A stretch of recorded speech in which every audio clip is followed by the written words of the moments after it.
세상을 향한 심판, 그리고 우리 모든 사람들이 하나님 앞에 심판을 받기 위해 나아가야 된다는 것을 말씀을 드렸습니다. 이와 같은 그 죄와 그 심판에 대해서 깨달음이 없고, 그리고 간절한 통회가 없고, 또 심령이 낮아져 있지 않다면은 복음은 복음이 되지 못합니다. 예수님께서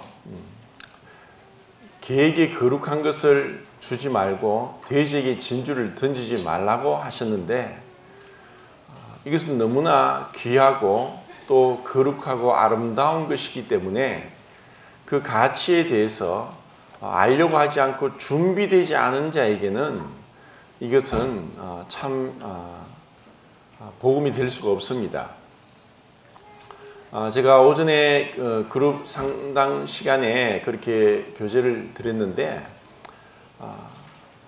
우리의 본질적인 우리 인간의 모습은 철저하게 하나님을 떠나 있고 하나님을 찾지 않습니다. 하나님 없이 행복하고 하나님 없이도 잘 살아가고 하나님을 찾지 않음에도 불구하고 문제가 없다는 것이 가장 큰 죄입니다. 이것을 제가 그 가축과 짐승에 대해서 예를 들어서 말씀을 드렸는데, 이것도 정말 마음에 새기고 또 기억해야 될 것입니다. 이 구조넷이 소리가 자꾸 울리기 때문에 제가 언젠가 그 유튜브 영상을 좀 보일 때 봤었는데, 지금은 잘 볼 수가 없습니다. 그런데 그때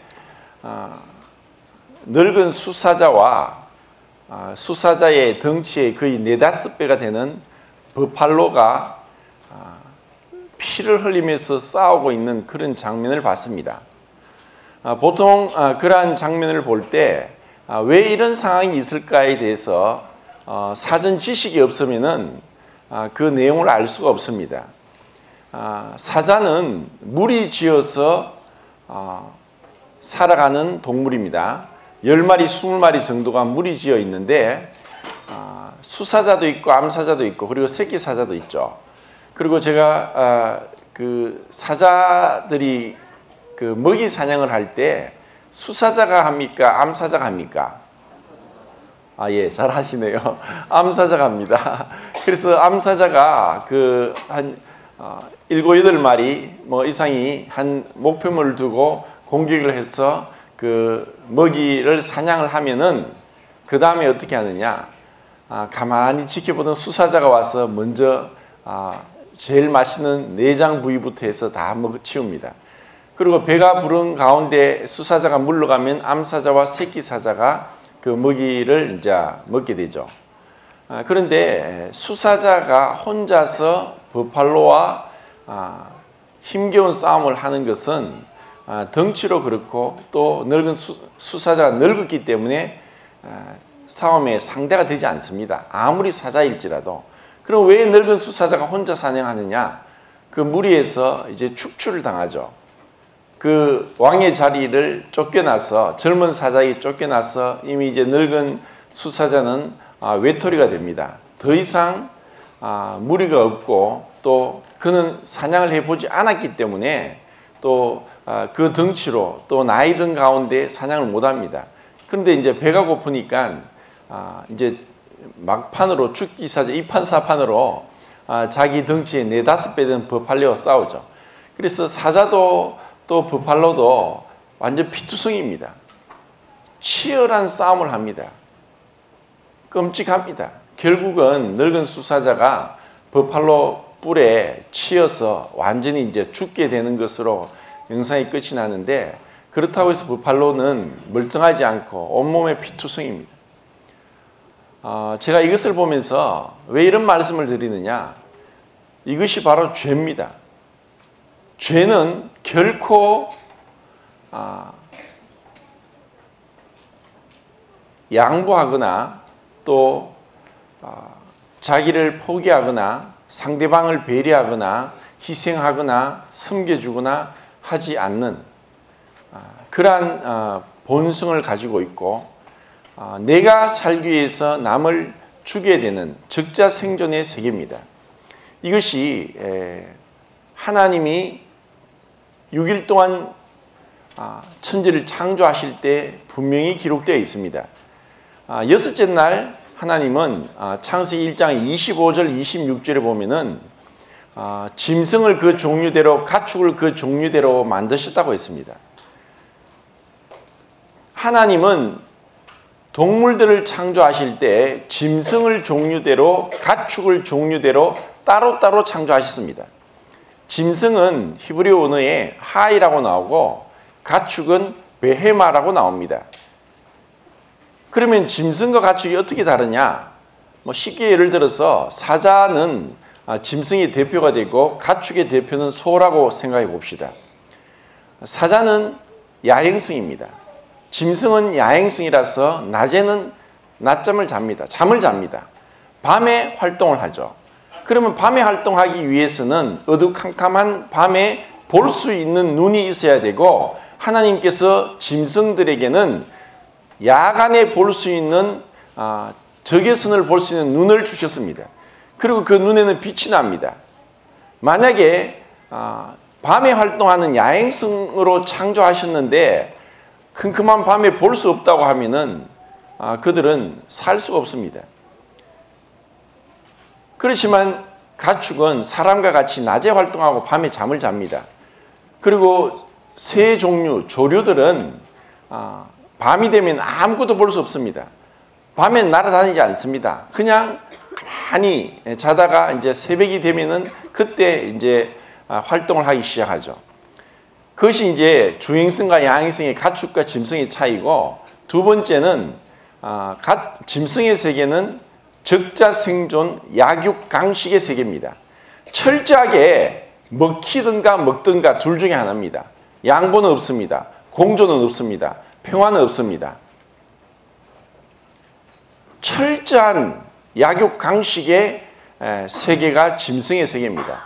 그래서 다니엘서와 요한계시록에는 그 나라에 대한 상징을 짐승으로 표현했습니다. 표범, 곰, 사자, 독수리. 이것은 이 세상은 어떤 나라도 철저하게 자국의 이익이 우선이지, 국제정치학에서는 영원한 우방도 영원한 적도 없다고 합니다. 이것은 지금도 미중 간의 무역전쟁이 치열하게 벌어지고 있습니다.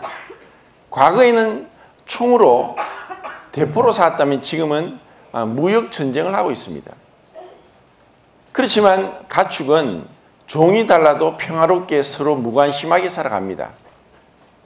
그리고 짐승은 사냥을 하기 위한 사냥 기술, 사냥에 필요한 무기들을 하나님이 주셨습니다. 뿔이나 이빨이나 발톱이나 독, 이와 같은 무기들이 다 있기 때문에 그것으로 먹이 사냥합니다. 그런데 가축은 먹이 사냥을 하지 않고 사람이 주는 먹이를 먹고 사람에게 순종해 살립니다. 그리고 짐승은 육식을 하기 때문에 혓바닥에 침이 나 있습니다. 가축은 사람과 똑같은 혓바닥으로 되어 있습니다. 그리고 짐승의 이빨은 모두가 송곳니입니다. 어금니가 없습니다. 소는 이빨이 모두가 어금니로 되어 있습니다. 송곳니가 없습니다. 이것은 창조 때부터 다르다는 것입니다. 그리고 또 한 가지 중요한 것은 장의 길이입니다. 짐승의 장의 길이는 그 키가 머리부터 꼬리까지인데 그 키의 3배 정도가 장의 길인데, 가축의 장의 길이는 10배가 됩니다. 사람은 장의 길이가 우리 키의 몇 배가 될까요? 한 10배 됩니다. 사람은 원래 초식을 하도록 하나님이 만드셨어요. 그런데 육식은 언제부터 했느냐?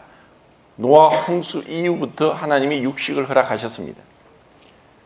자, 그리고 집에서 강아지와 고양이를 키우게 되는데 저희 집에도 이제 고양이가 있습니다. 그런데 그 강아지는 배변 훈련을 꼭 해야 되고 아무리 훈련을 시켜놔도 실수를 할 때가 있지만 고양이는 배변 훈련을 할 필요가 없습니다. 왜냐? 모래만 사두면은 본능적으로 자기가 알아서 덮습니다. 이것은 야생에서 자기의 존재를 감추고 살아남기 위해서 하나님이 창조 때부터 프로그래밍화 했기 때문에 교육할 필요가 없습니다. 그리고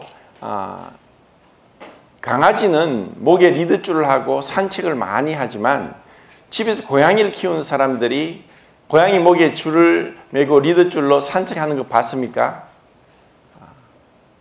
아무도 못 봤을 겁니다. 어떠한 고양이도 아무리 주인이라 할지라도 목에 리드줄을 하고 산책할 수 있는 고양이는 한 마리도 없습니다.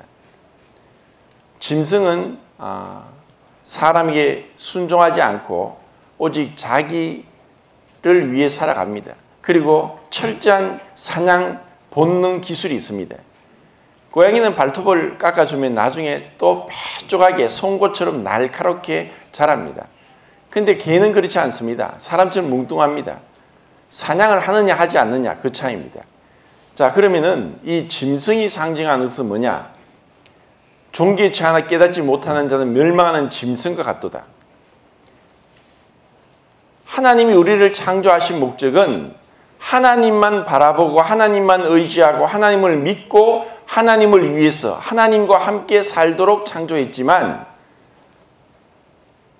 이 죄는 짐승과 같이 하나님을 떠나서 하나님 없이도 주인이 없이도 자기가 가지고 있는 사냥 기술로 약육강식 세상에서 살아가는 것처럼 구원받지 못한 자들은 하나님 없이 잘 살아갑니다. 구원받지 못한 사람들은 하나님께 순종하지 않습니다. 그래서 죄는 한마디로 저는 이렇게 표현합니다. 죄는 하나님으로부터 독립입니다. 하나님을 떠난 것입니다. 하나님을 떠난 것은 하나님을 필요치 않다. 하나님 없이도 살 수 있다. 하나님의 주권에 대해서 불순종하겠다. 그 불순종, 강한 불순종이 있습니다.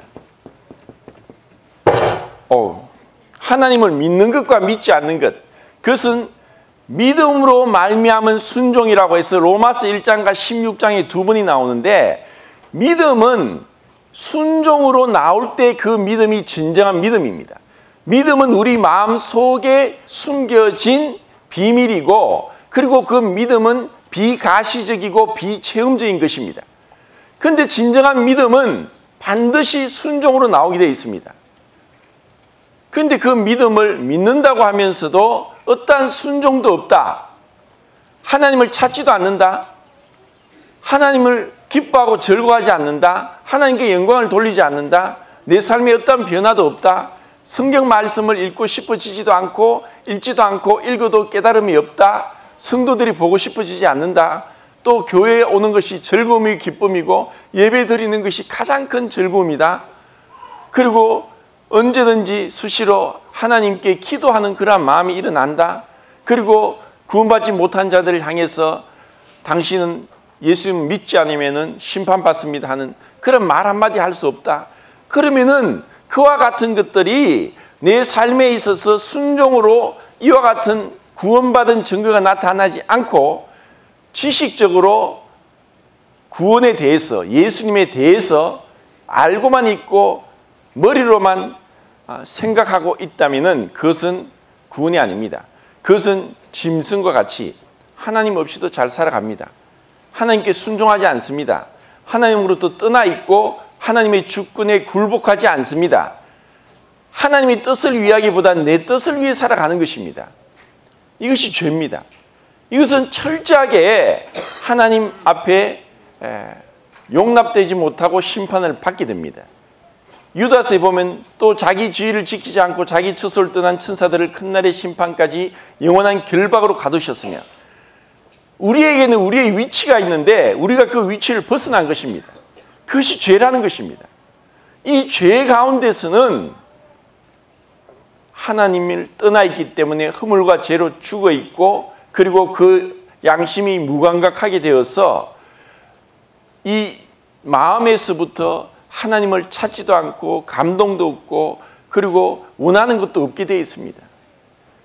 만약에 내 자신이 이와 같은 상태라면은 이 심각한 상황입니다.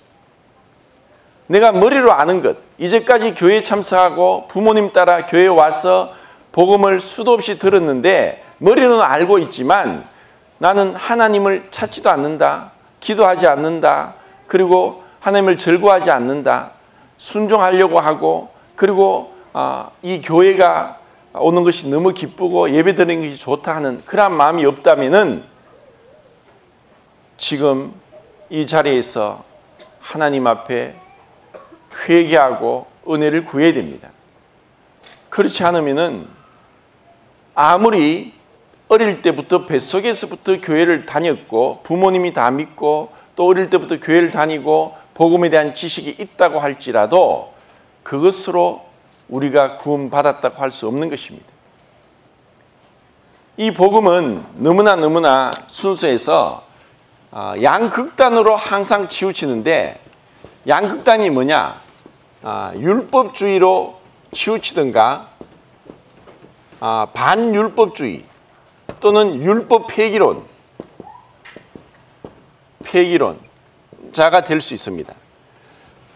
복음을 깨달았다 할지라도 갈라디아서 5장에 있는 말씀대로 성령의 인도하시는 바가 되면 육체의 욕심을 이루지 않고 성령을 쫓아 행하라. 그러면 성령을 쫓아 행하라. 그리하면 율법 아래 있지 않을 것이다 하는 그 말씀대로 이 복음을 깨달았다 할지라도 성령의 인도를 받지 못하면 율법주의로 흐를 수가 있습니다. 그리고 복음을 깨달았다 할지라도 이 복음의 가치를 알지 못하면은 나는 이제는 율법의 마침이 되신 그리스도를 믿고 있기 때문에 율법과 나는 상관이 없고 이미 율법으로 인한 저주는 예수님이 받았고 내가 예수님을 믿으니까 더 이상 율법에 대한 저주는 없다고 하면서 자기 자신의 어떠한 비도덕적이고 비양심적인 행동에 대해서도 이미 나는 모든 죄를 용서받았으니까 천국 간다고 자기 자신을 합리화시키면서 자기를 속이고 있고 여전히 죄 가운데 행하는 자들은 진정한 구인이라고 할 수가 없습니다. 이러한 자들은 마치 유대인들과 같습니다. 로마서 2장의 유대인들은 우리는 하나님의 선민이다. 우리는 하나님으로부터 율법을 받았다. 십계명을 받았다. 그리고 하나님을 섬기는 성막 제도를 통해서 하나님께 제사를 드리고 이방인들과 다르고 이방인들은 개들과 같고 우리는 하나님의 특별한 은혜를 받았고 하나님의 그 뜻을 알고 있고 또 하나님의 보호하심과 기적 가운데 우리 민족은 애굽에서 구원을 받았고 그렇게 그들은 율법을 자랑하고 또 율법을 모르는 자들을 어리석고 무식한 자라고 판단하면서 자기들은 그 십계명을 지키지도 않고 행하지도 않고 그런 자들에 대해서 율법을 아는 것이 그것을 스스로 안다고 생각하고 있는 것이 결코 구원이 아니라는 것을 로마서 2장에서 말씀하고 있습니다. 오늘날도 내가 교회를 다니고 있다. 그리고 이 복음에 대한 지식을 알고 있다. 하지만 그 복음에 대한 지식이 내 삶을 변화시키지 못하고 내 자신이 하나님 앞에 순종하고 무릎 꿇고 그분의 그 주권 아래 내 자신을 들어가게 하지 않는다면은 그 복음에 대한 지식은 아무 소용이 없는 것입니다. 차라리 모르는 것이 낫습니다. 그럼 왜 이와 같은 일이 있는가?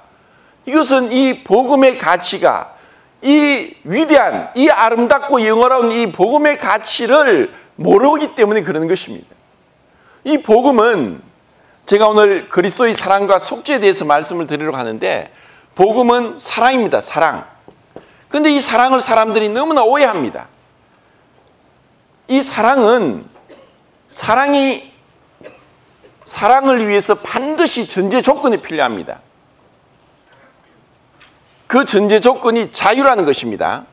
자, 만약에 내가 누구를 사랑합니다. 제가 이제 결혼해가 저희 이제 아내 된 자매가 있는데, 내가 당신을 사랑해가 결혼하게 해주세요 하고 제가 일방적으로 혼자서 프로포즈를 한다고 해서 결혼을 한 것이 아니라 자매가 그러한 자발적인 의지로 저를 받아들였기 때문에 결혼을 한 것입니다.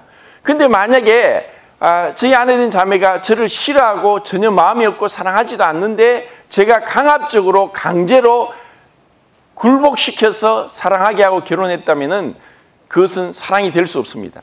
자유가 없이 그렇게 맹목적으로 일방적으로 주권적으로 행한다면 사랑이 아니라 복종인 것입니다.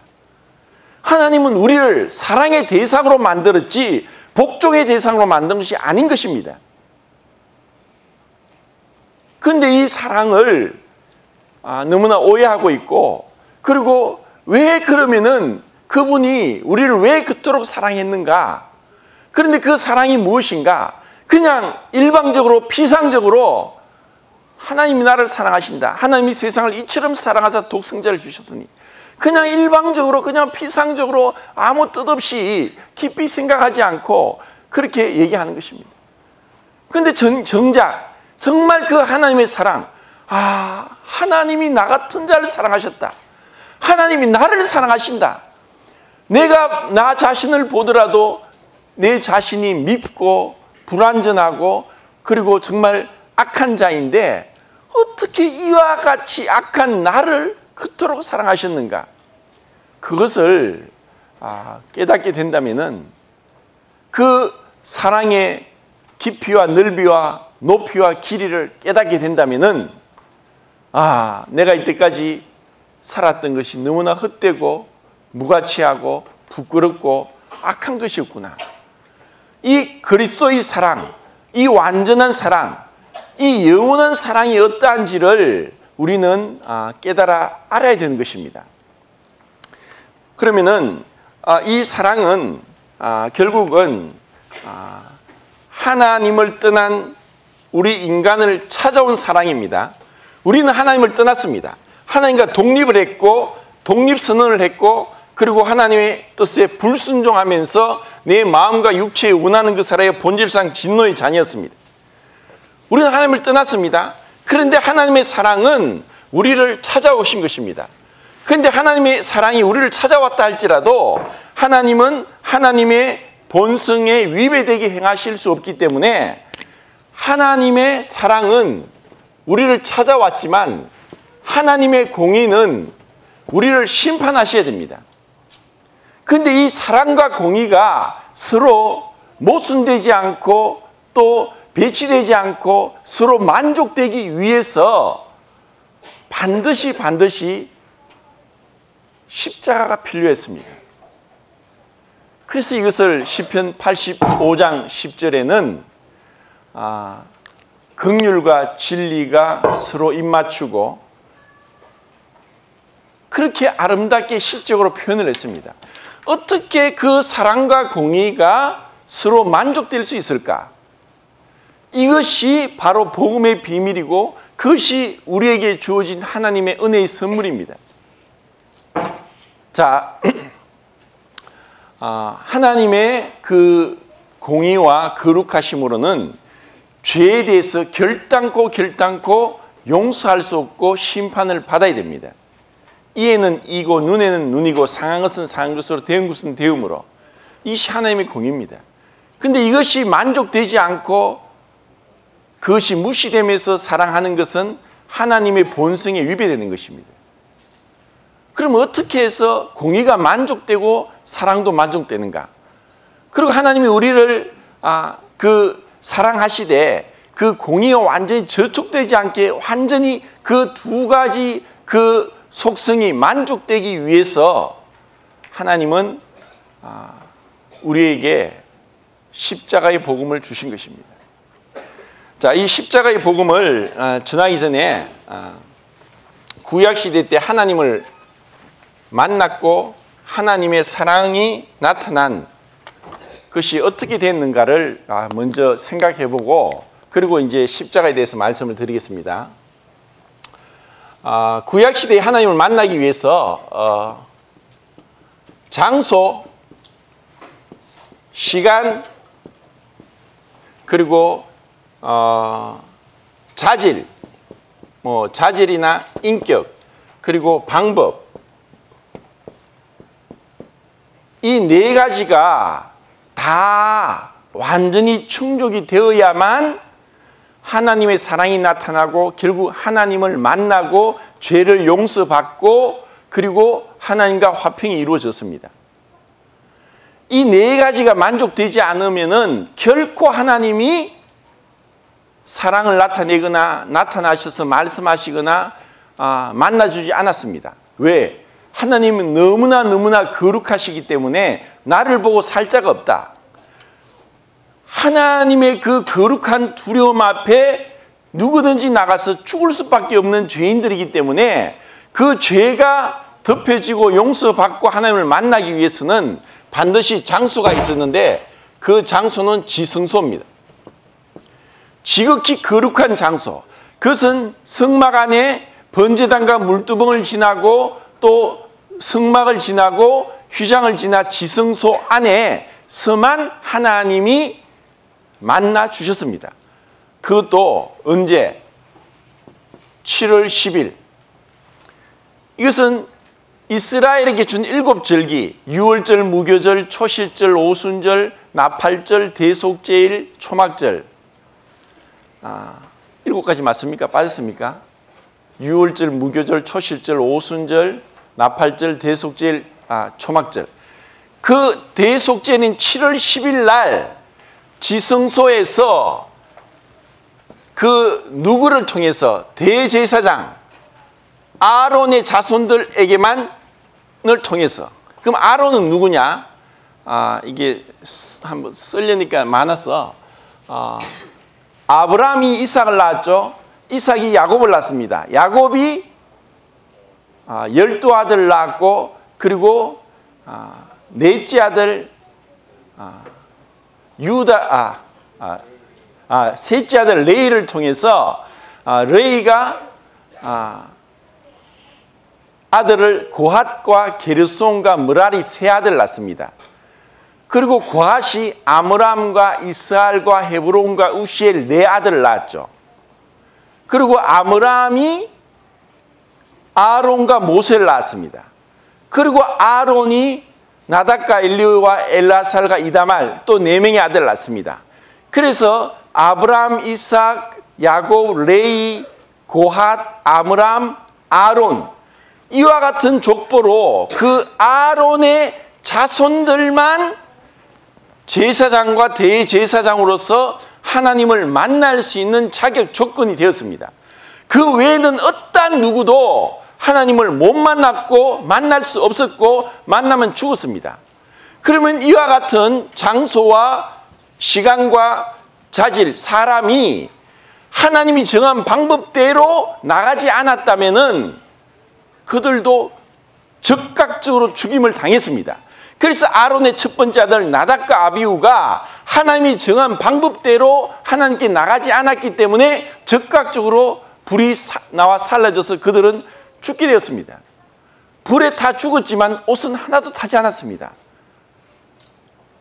이것을 통해서 하나님의 거룩함이 공의가 훼손된 가운데 하나님은 우리 어떠한 자도 만날 수 없다는 그 무서운 진리를 이 구약 성경에서 발견할 수 있습니다. 그러면 이 조건을 가지고 하나님이 인간을 만나준 방법은 무엇이었느냐? 그 방법도 우리가 알게 될 때 이 대속죄일 날 이스라엘 자손 대제사장을 만난 그 하나님의 방법이 이제 예수 그리스도를 통해서 어떻게 성취되었는가, 그것을 알게 될 때 이것은 하나님의 이 무한한 사랑이 그리스도를 통해서 어떻게 나타나는 걸 알게 되는 것입니다. 대속죄일 날 대제사장은 어떻게 만났는가? 지성소에 3번을 들어갔습니다. 지성소에 3번을 들어갔습니다. 왜 3번을 들어가야 됐느냐? 자, 레위기 16장, 다는 찾지 않겠는데 두 구절만 찾겠습니다. 레위기 16장입니다.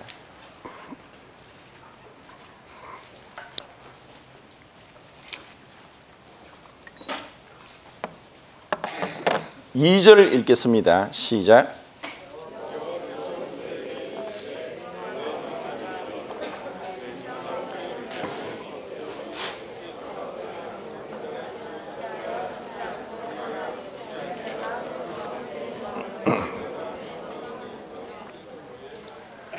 예, 그리고 13절도 읽겠습니다. 시작.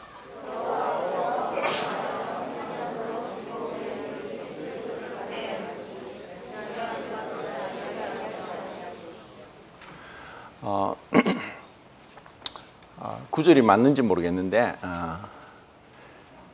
하나님 앞에 아무 때나 그리고 정한 방법대로 아니고 하나님을 만나려고 나가서는 즉각적인 죽임을 당합니다. 그래서 제일 먼저 첫 번째 들어갔을 때는 대제사장의 에봇, 푸른색 그리고 보석 12개 있는 판길 흉패를 벗고 세마포 옷과 관만을 쓰고 성막에 들어가서 성막과 지성소 사이에 있는 휘장 앞에 있는 금향단을 들고 나옵니다. 그리고 번제단에서 불을 그 금향단에 담고 양손에 하나님이 정한 대로 그 향을 양손에 담아서 성소를 통과해서 휘장을 지나 지성소 안에 들어가서 그 향을 그 금향로 안에 넣고 연기가 가득 지성소를 덮게 합니다. 그 연기가 가득하게 뒤덮이지 않으면은 대제사장은 즉각적으로 죽습니다. 그럼 왜 그렇게 연기가 그 지성소를 가득하게 덮으라고 했는가? 그것은 마치 우리 인간이 어떤 특별한 빛에 심지어 MRI나 엑스선 찍을 때도 그냥 노출되고 그것이 오래되면은 세포가 죽고 생명에 지장이 된다고 합니다. 그런데 아무도 가까이 가지 못할 빛에 거하시고 아무 사람도 보지 못하고 볼 수 없는 그 하나님 앞에 그냥 나가서는 죽기 때문에 그 연기가 가득하게 그 지성소를 가득 메우면서 대제사장이 보호받기 위해서 그렇게 금향로를 지성소 안에 가지고 들고 갔고 연기가 가득 그 지성소를 메우겠습니다. 그러고 나서 두 번째 들어간 것은 자기 자신의 죄를 속죄하기 위해서 제사장의 죄를 속죄하기 위한 제물, 그리고 레위기 4장에는 족장의 죄를 위한 속죄 제물, 그리고 평민의 죄를 속죄하기 위한 속죄 제물, 그리고 온 회중의 죄를 속죄하기 위한 속죄 제물, 이렇게 네 가지로 속죄제를 구분했는데 제사장의 죄를 속죄하기 위해서는 수송아지가 필요했습니다. 그래서 수송아지를 죽이고 그 죽인 피를 들고 지성소 안에 들어가서 손가락으로 피를 그 속죄소 위에와 앞에 7번을 뿌리고 그리고 금향단 4뿔에다가 피를 바르고 나와야 했습니다.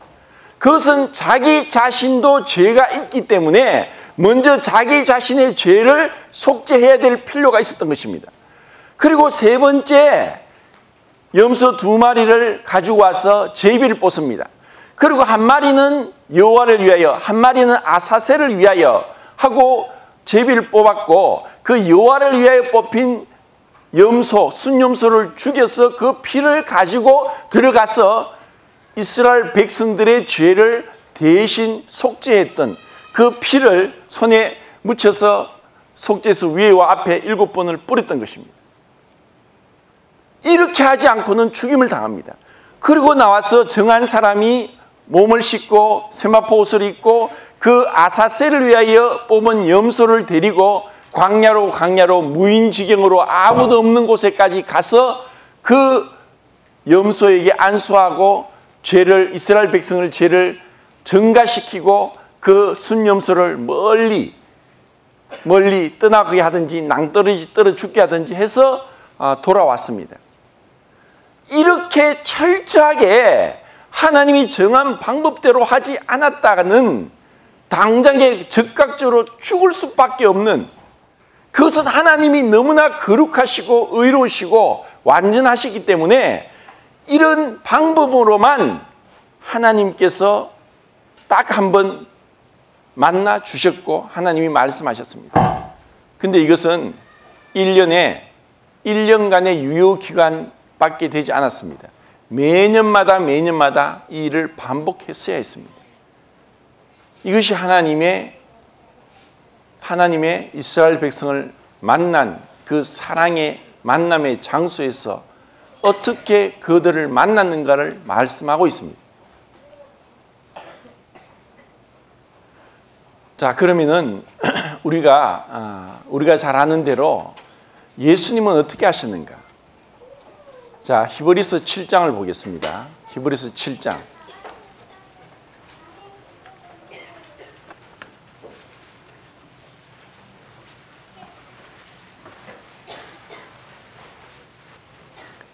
아, 23절부터 끝절까지 읽겠습니다. 시작.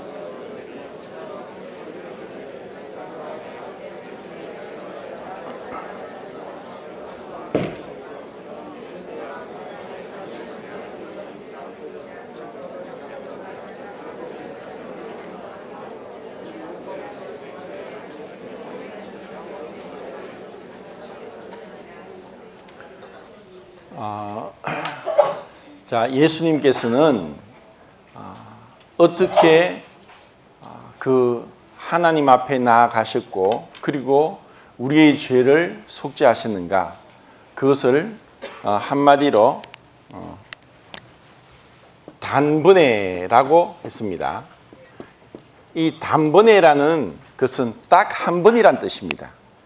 예수님은 단번에 한 번에 지성소에 들어가셨고 그리고 그 지성소에 들어가시고 하나님을 만나고 우리의 죄를 속죄하시고 그리고 한 번만에 모든 영원한 속죄를 이루셨다는 것이 성경의 증언입니다.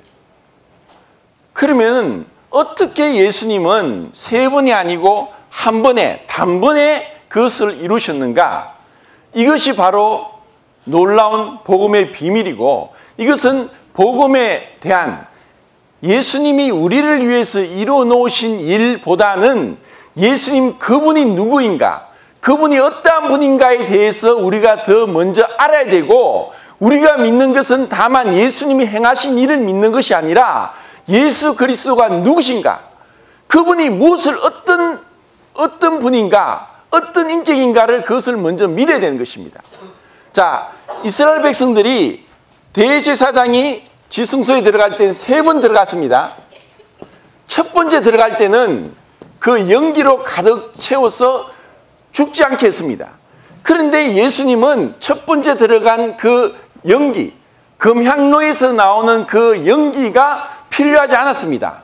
왜 그렇죠? 왜 이것이 필요하지 않았죠?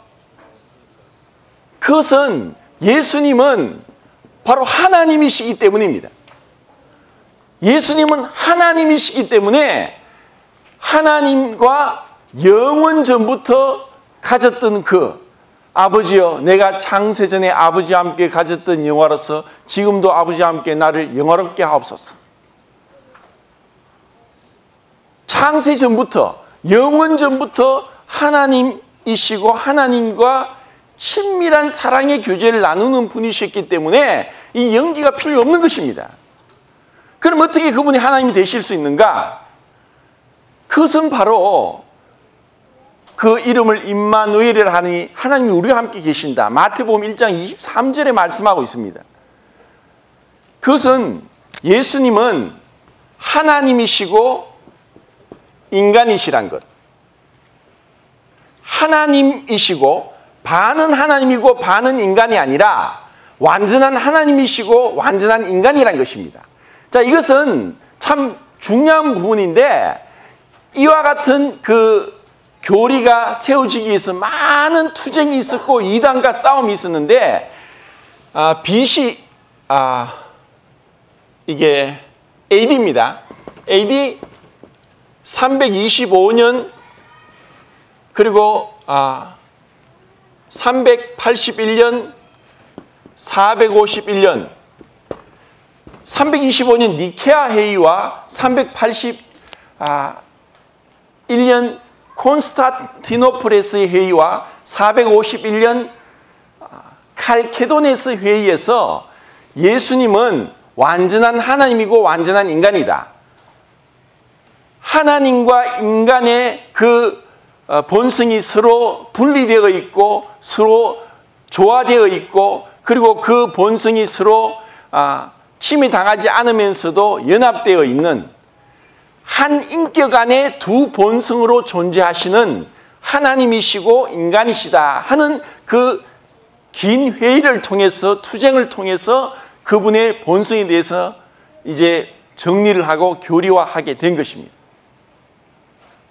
이것을 청교도 신학자 스티븐 차르녹이 그렇게 얘기를 합니다. 인간과 하나님 사이에 풀지 못할 매듭을 엮어가는 신부의 방이라고 하면서 마리아에 대해서 얘기를 합니다. 그 마리아는 처녀의 몸에서 예수님을 성령으로 잉태해서 태어나게 했습니다. 그러면 왜 처녀의 몸에서 예수님이 오셔야 했던가?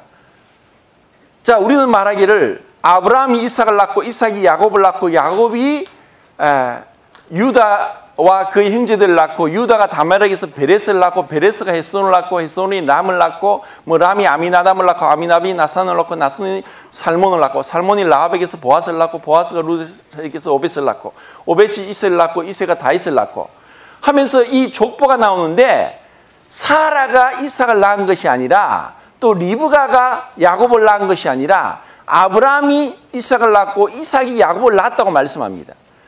결국 이 남자의 씨를 통해서 우리 인간은 태어나게 되었는데 남자 없이 여자의 몸만 빌어서 예수님이 오신 것은 아담으로부터 내려오는 죄를 이어받지 않고 죄가 없이 완전한 무음하게 무죄로 이 세상에 오셔야 했고 그렇지만 마리아가 죄가 없었던 것이 아니라 마리아의 죄와 상관없이 그 육체만 빌어서 예수님이 완전한 하나님이요 죄 없는 인간으로 오셔야 했던 것입니다.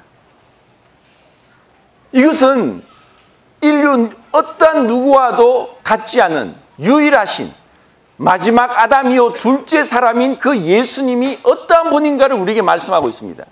그리고 두 번째는 수송아지로 대제사장이 자기의 죄를 위한 속죄 제물이 필요해서 수송아지 피를 가지고 들어갔는데 예수님은 죄가 없기 때문에 두 번째 그 자기의 죄를 위해서 속죄할 필요가 없었다는 것입니다. 그리고 세 번째 들어간 것은 바로 우리의 죄를 위해서. 우리의 죄를 위해서 예수님이 한 번에 단번에 우리의 죄를 위한 속죄 제물, 화목 제물이 되신 것입니다.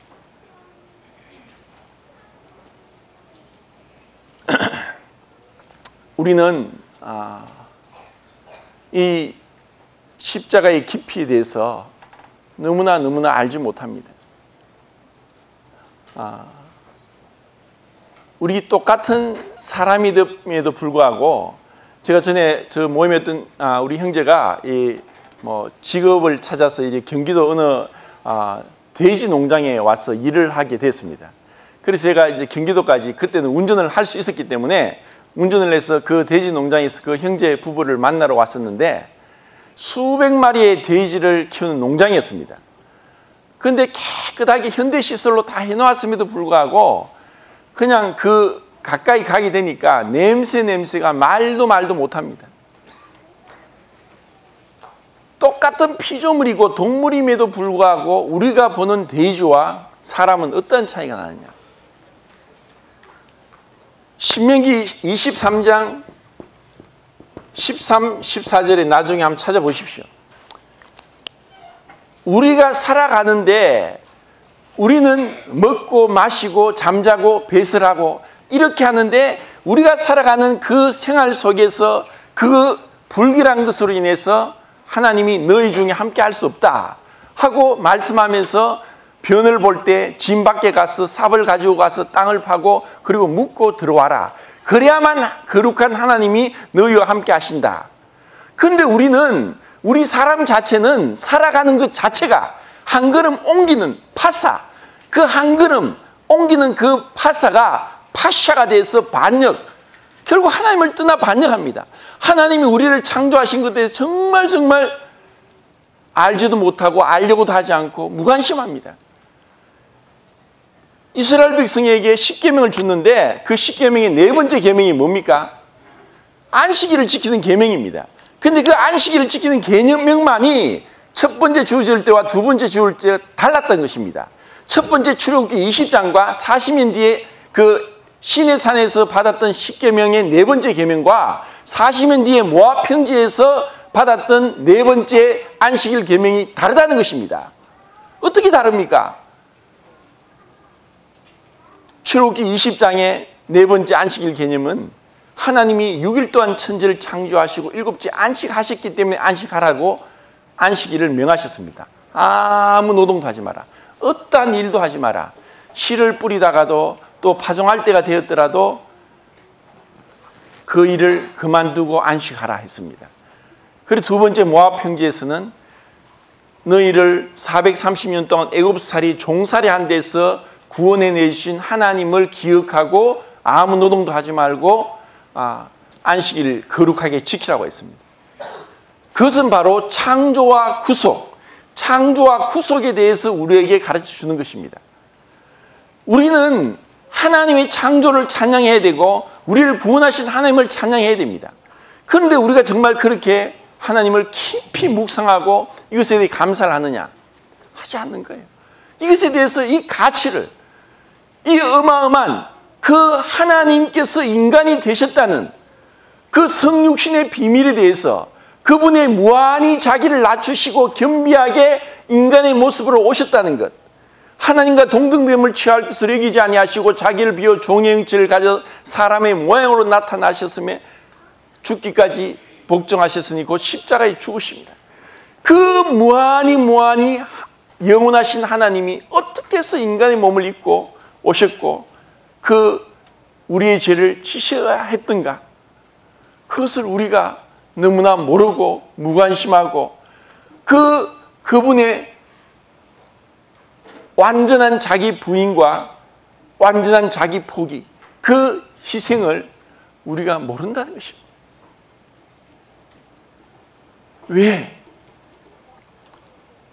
왜 우리가 아직 죄인 되었을 때 그리스도께서 우리를 위하여 죽으심으로 하나님께서 우리에게 대한 자기의 사랑을 확증하시느니라.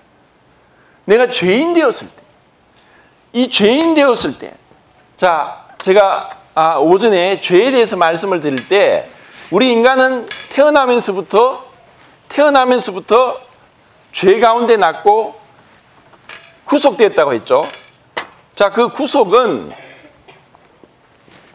이게 무슨 구자였습니까? 잡을 구자였고 이거는 무슨 속자입니까? 묶을 속. 자, 이렇게 구속된 자를 구속하기 위해서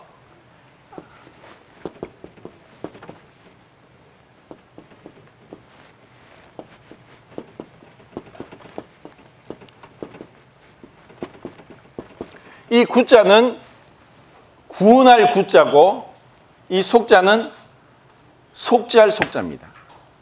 똑같이 구속으로 읽지만 우리는 죄와 사망과 사단에 구속되어서 이 세상에 태어났습니다.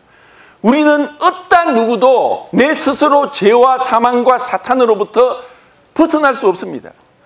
우리는 철저하게 죄와 사망과 사단의 종이었습니다.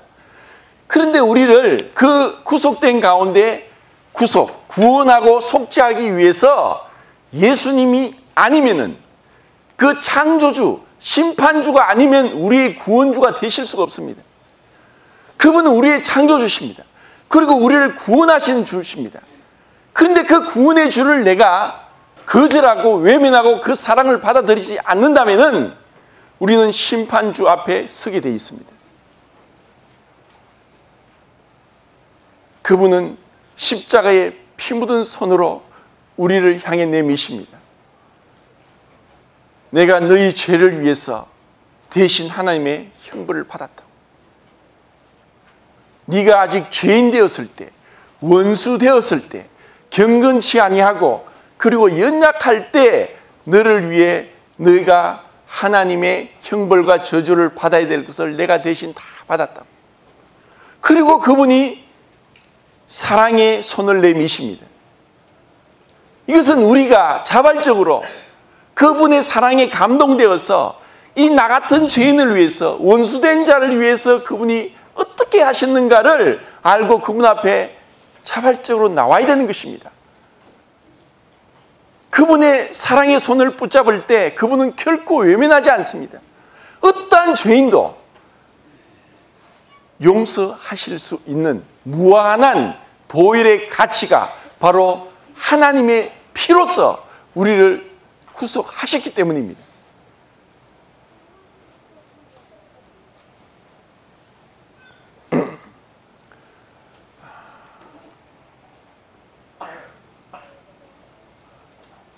예수님이 거룩한 것을 개에게 주지 말고 진주를 돼지에게 던지지 말라고 했습니다.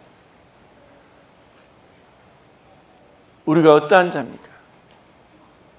내가 이 거룩한 하나님의 영광스러운 구원의 복음을 외면하고 내 마음을 닫고 무감각하게 냉랭하게 그리고 어떠한 감동도 눈물도 감사도 없이 외면한다면 용서받을 길은 없습니다.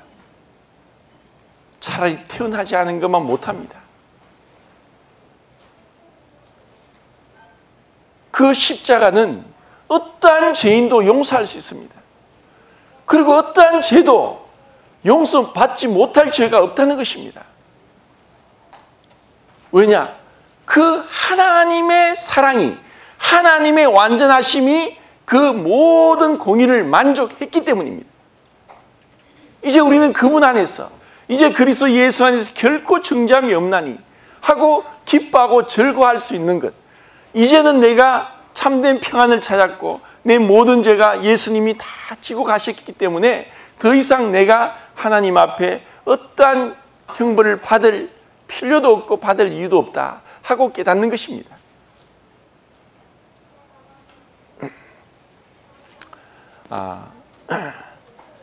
이 복음의 진정한 가치와 깊이에 대해서는 이제 내일 오전에 또다시 제가 말씀을 드리겠습니다.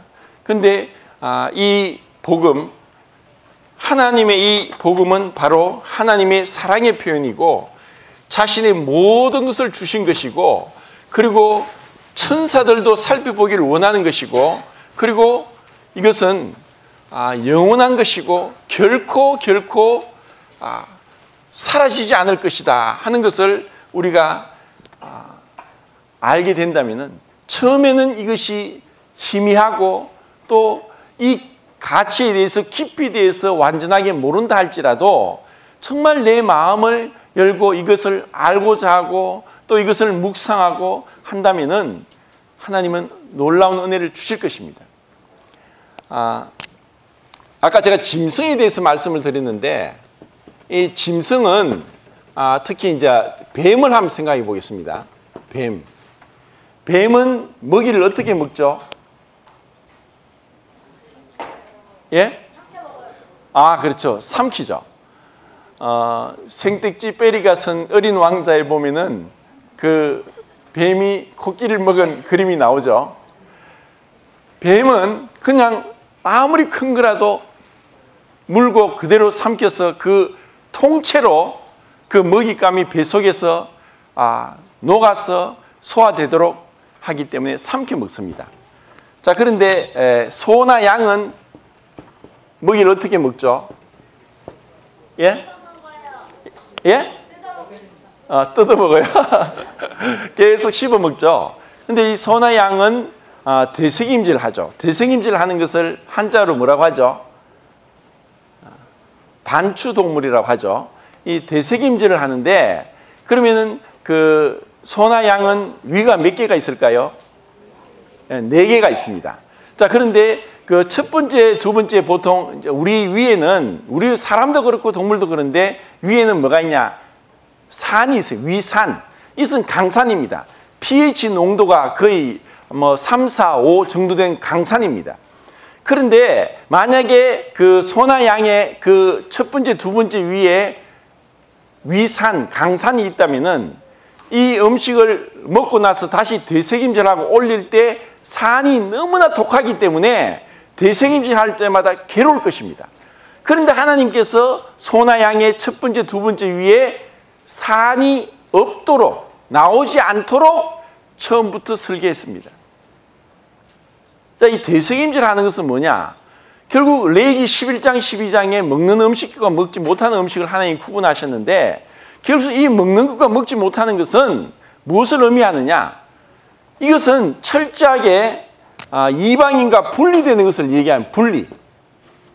자, 우리가 만약에 이제 그 뭐 같이 모여서 어디 식당에 우리 밥 먹으러 가자 하면서 우리가 여러 사람들이 모였는데 식당에 가서 이제 돼지고기를 먹는다. 그런데 같이 간 사람들 중에 유대인이 있었다 하면은 유대인이 같이 식당에 밥 먹겠습니까? 같이 식당에 오지 않습니다. 왜냐하면 유대인들은 아직까지 레위기 11장, 12장에 나오는 그 먹는 음식 먹지 못하는 포유류, 조류, 어류, 곤충류, 이 4가지 그 동물에 대해서 철저하게 구분한 것 때문에 먹으러 오지 않습니다. 결국 이렇게 한 것은 단순히 그 음식이 부정하고 정결하고가 아니라 하나님은 이방인과 분리되어서 섞이지 않고 하나님 앞에 나와 살도록 거룩하게 구별한 것이 하나님의 원래의 뜻이었습니다. 근데 이것은 잘못 오해가 되어가지고 그 음식 자체만 매달리는 거예요. 결국 하나님이 우리를 진정으로 구원하시고 내 안에 이 구원의 진리가 깨달아지고 믿어졌다면은 그 구원받은 증거는 첫 번째는 내가 세상 사람과 다르구나. 이들과 섞일 수 없구나. 내가 이들과 같이 있어도 재미가 없구나. 차라리 성도들하고 있는 게 좋구나. 성도들이 내하고 기질상, 성격상 또 어떤 취미상 맞지 않을지라도 본성이 같으면 유유상종이라고 같이 어울리게 되어 있습니다. 그리고 이 성도들은 정말 이 하나님의 말씀을 계속 묵상하고 묵상하는 것입니다.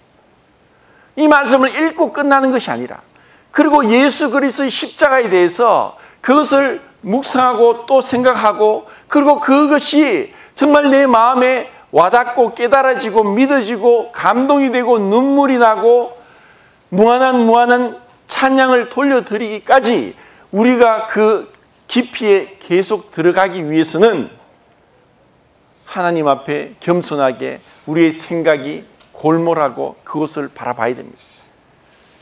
십자가의 이 사랑은 지금 우리 모두에게 임하고 있지만, 내가 이것을 알려고도 하지 않고 깨달으려고도 하지 않고 마음을 열지 않으면은 결단코 이 사랑을 할 수 없습니다.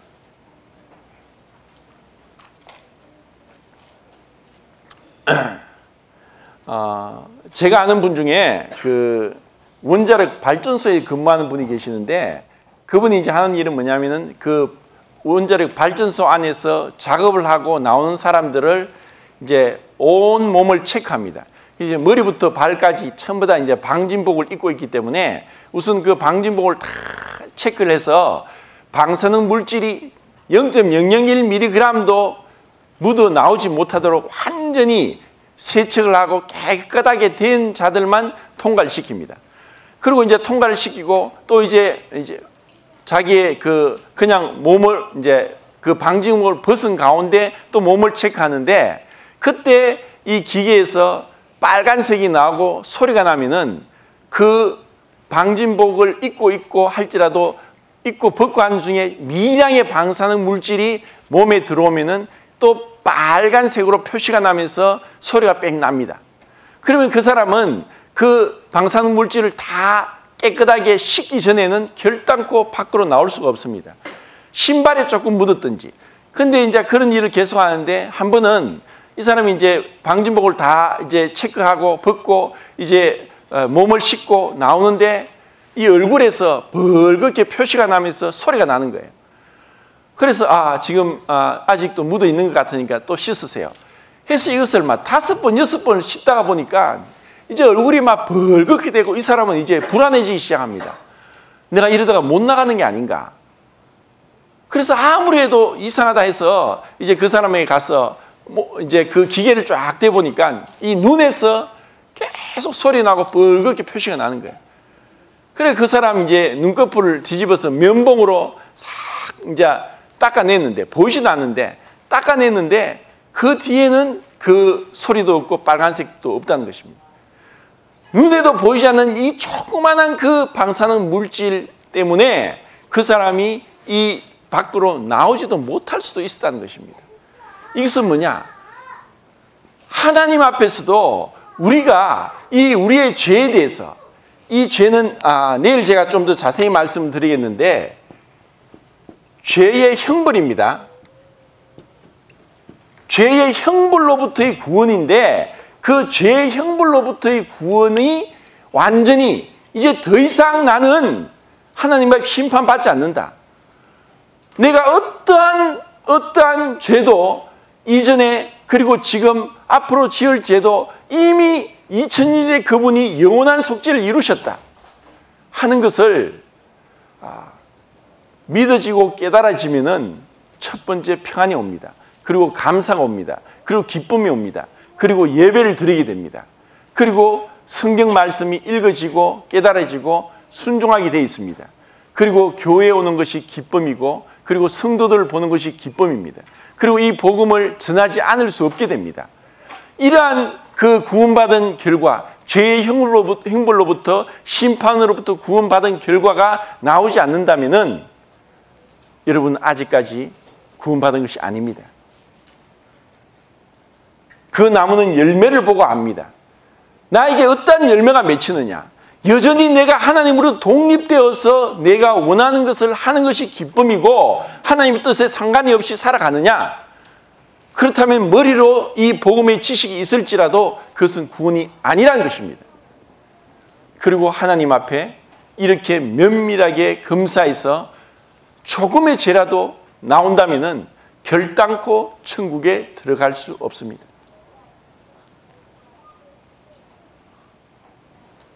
나는 어떠한 자인가?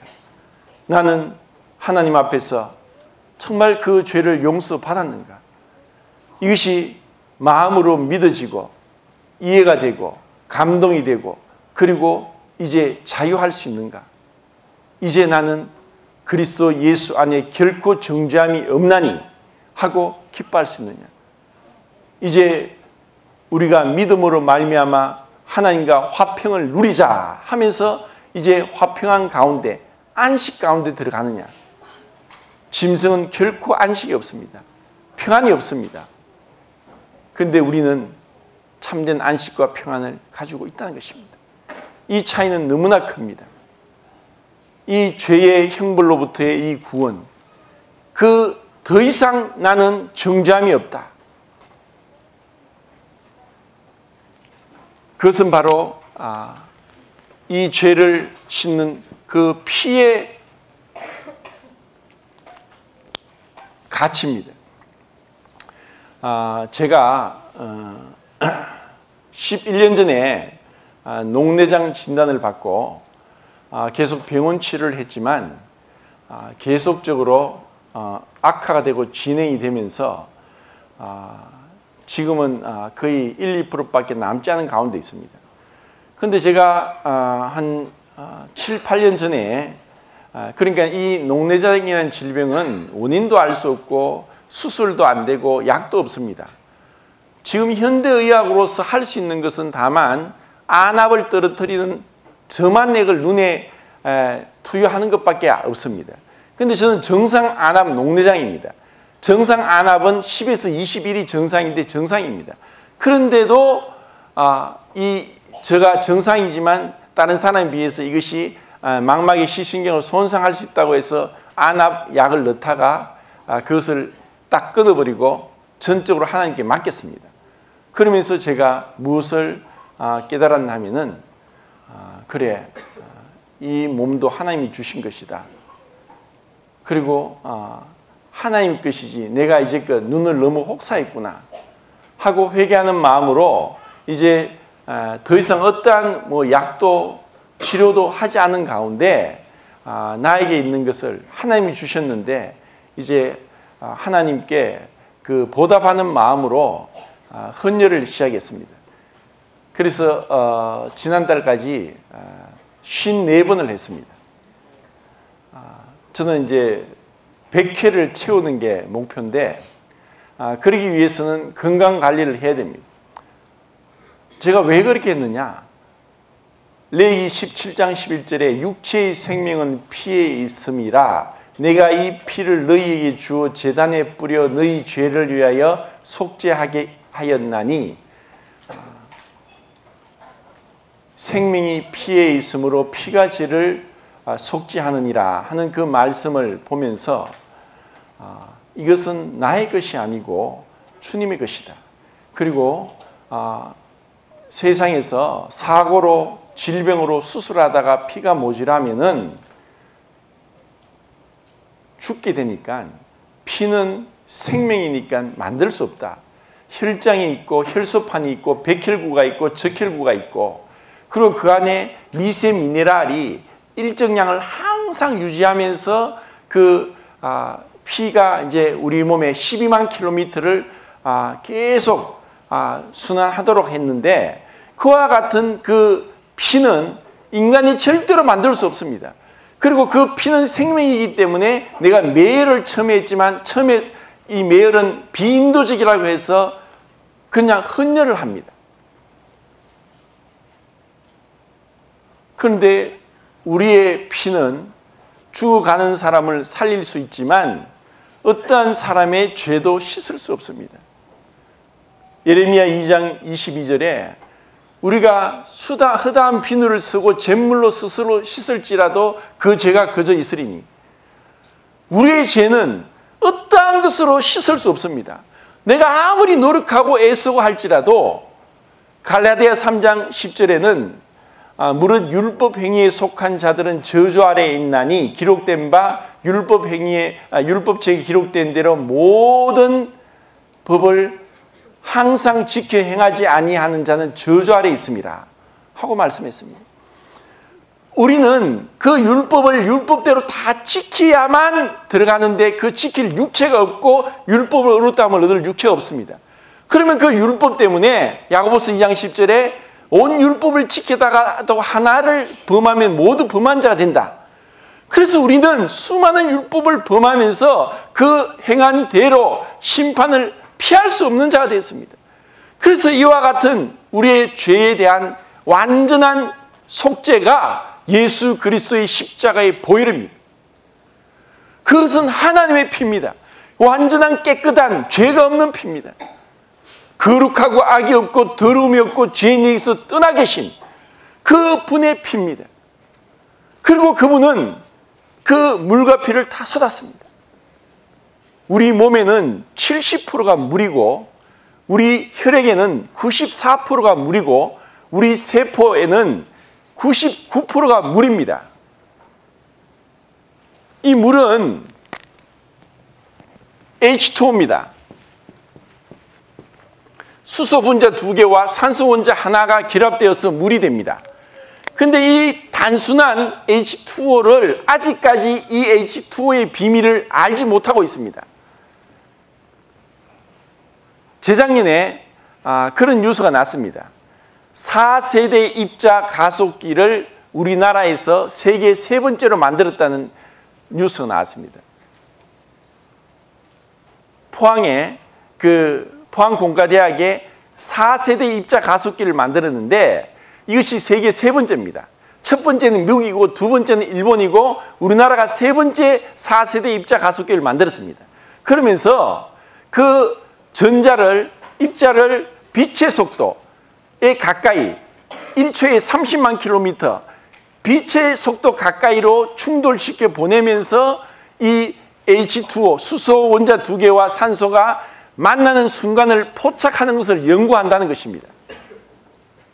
아직까지 이 물이 결합되는 그 순간도 우리 인간은 모르고 있습니다. 그런데 어떻게 이 피를 어떻게 알겠습니까? 그리고 예수님은 이 물과 피를 다 쏟아셨습니다. 그리고 3일 만에 부활하신 것입니다. 이 부활은 죽은 자 가운데서 첫 번째 열매가 되고 그분은 살아나셨습니다.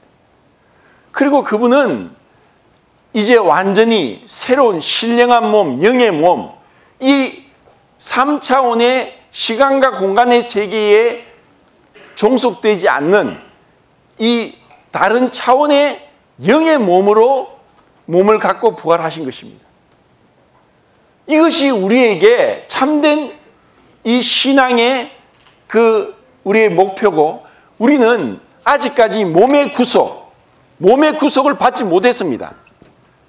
우리의 영혼은 구속받았지만 몸의 구속은 우리도 예수님처럼 부활의 몸을 입는 것입니다. 만약에 지금 우리가 죄의 형벌로부터 구원받았다면 몸의 구속은 이루어질 것입니다. 이것이 바로 좀 어려운 말이지만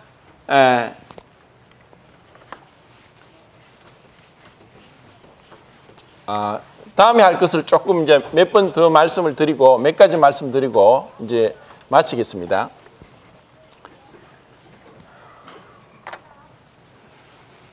우리의 구원을 법적인 의미로 칭의라고 하고, 그리고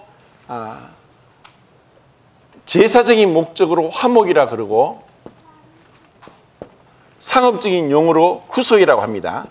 이것은 제가 이제 상세하게 다시 말씀을 드리겠는데, 이 법적인 의미로 칭의라는 것은 재판장 되신 하나님이 이제 더 이상 죄인이 아니라 의인이다 하고 선언하시는 것이고, 그리고 그 칭의는 몸의 구속, 영화, 완전히 이제는 이 3차원에 늙고 병들고 죽고 죄를 범할 수밖에 없는 이 몸으로부터 영화롭게 부활의 몸을 입는 것을 우리는 성경에서 말씀하고 있고, 내가 칭의로 구원받았다면 영화를 입게 됩니다. 부르신 자들을 어렵다 하시고 어렵다 하신 자를 영화롭게 하셨다. 그리고 그 중간에 점진적인 성화, 이것은 죄의 권세로부터의 구원입니다. 칭의는 죄의 형벌로부터 구원이고, 영화는 죄의 실존으로부터의 구원입니다. 이렇게 시제가 세 가지, 과거, 현재, 미래가 나오고 우리의 구원은 이 세 가지를 얘기를 하고 있고, 그리고 칭의는 시작된 영화요, 영화는 완성된 칭의다 하고 FF 브루스 형제님이 얘기를 했습니다. 칭의는 시작된 영화고 영화는 완성된 칭의다. 만약에 우리가 하나님의 은혜로 어렵다함을 얻었다면 예수는 우리의 범죄함을 위하여 내어줌이 되고 우리를 의롭다 하기 위하여 살아나셨느니라. 로마서 4장 24절에 그 말씀대로 이제 내가 더 이상 죄가 없을 뿐 아니라 예수 그리스도의 피로 의롭다함을 얻었다면 우리는 영화를 잊게 될 것을 소망하고 확신하게 되고, 분명하게 안전하게 그 믿음 가운데 우리는 영화될 것을 알게 됩니다. 이것이 우리의 소망입니다. 그리고 그 중간에 점진적인 성화, 죄의 권세로부터의 어떻게 구원을 받아가는 거냐, 그리고 죄의 실존으로부터의 완전한 구원을 우리는 희망하게 됩니다. 그런데 만약에 우리가 죄의 형벌로부터 구원받지 못했다면 아직까지 그 성화와 영화는 절대로 이루어질 수 없습니다. 그리고 이것은 이 세상에 초대교회 때도 있었고 거짓 형제들의 위험으로 사도 바울은 많은 어려움을 당했습니다. 그리고 초대교회 때부터 많은 이단들이 나왔습니다. 그리고 예수님이 말씀했습니다. 너희 중에 양의 탈을 쓰고 온 이리가 와서 양들을 해칠 것에 대해서 말씀하셨고 사도 바울도 경고를 했습니다. 교회 안에는 문턱이 없고 누구나 올 수 있지만 이 가운데 진실로 거듭나지 못하고 회심하지 않고 모양은 양의 모양으로 있지만 여전히 그 본성이 짐승의 본성으로 하나님과 독립되어 있고 불순종하고 하나님의 십자가의 사랑에 무감각하고 그것에 대한 감동과 감사와 찬양이 없고 그냥 모양만 있다면은 지금은 몰라도 나중에는 많은 어려움을 끼칠 수도 있고 그리고 떠나갈 수도 있습니다. 나는 지금 어떠한 상태냐? 하나님 보실 때 나는 정말 내 안에서부터 이 짐승의 본성이 내가 스스로 어찌할 수 없는 것이 이 가축, 양의 그 순전함으로 내 안에서 바꾸어졌고 이루어졌고 내 안에서 이미 화평이 이루어졌다. 그렇게 내가 믿어지고 확신이 되고 삶의 증거로 나타나지 않는다면 그것은 아직까지 지식적인 구원이고 거짓 구원입니다.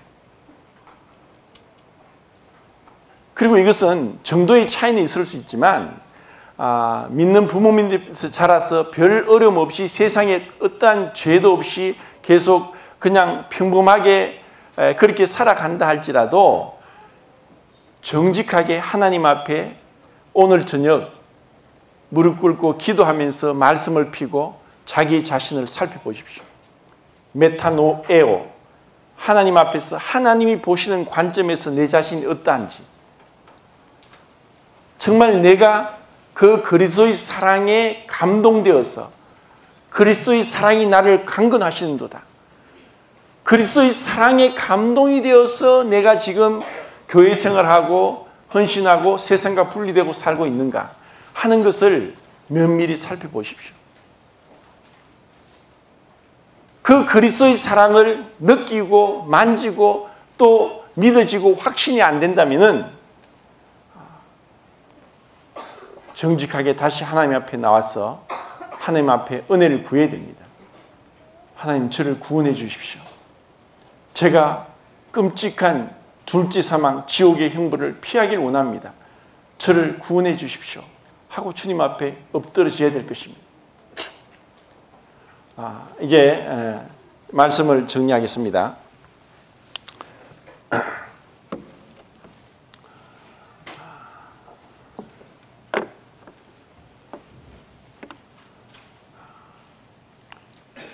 에베소서 2장 말씀을 보겠습니다. 에베소서 2장 말씀.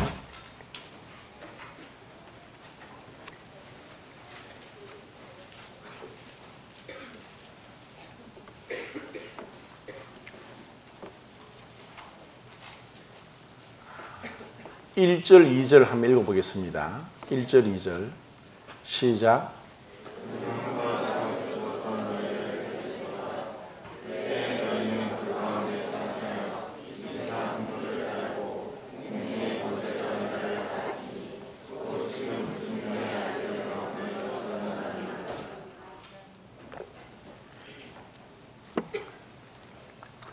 공중의 권세 잡은 자, 불순종의 아들들 가운데서 역사하는 세상 가운데서 하나님의 은혜로 구원받고 또 죄를 용서받았다면 우리 힘으로 아니라 우리 노력으로 아니라 은혜로 선물로 우리는 그 공중의 권세 잡은 자, 이 세상의 주권자로부터 불순종의 아들들로부터 분리되고 교회 안에 연합되게 될 것입니다.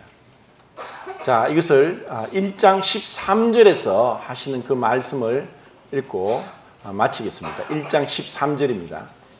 시작.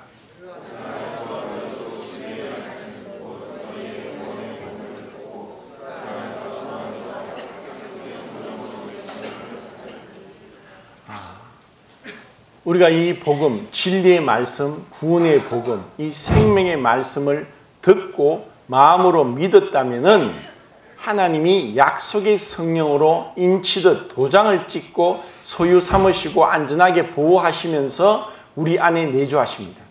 그러면 우리는 우리 안에 있는 짐승의 본성을 이길 수 있는 하나님의 부활의 생명, 그 그리스도의 영인 성령을 우리 안에 들어오게 하시는 것입니다. 우리가 이 진리의 말씀, 구원의 복음을 듣고 마음으로 믿어 약속의 성령으로 인치심을 받았다.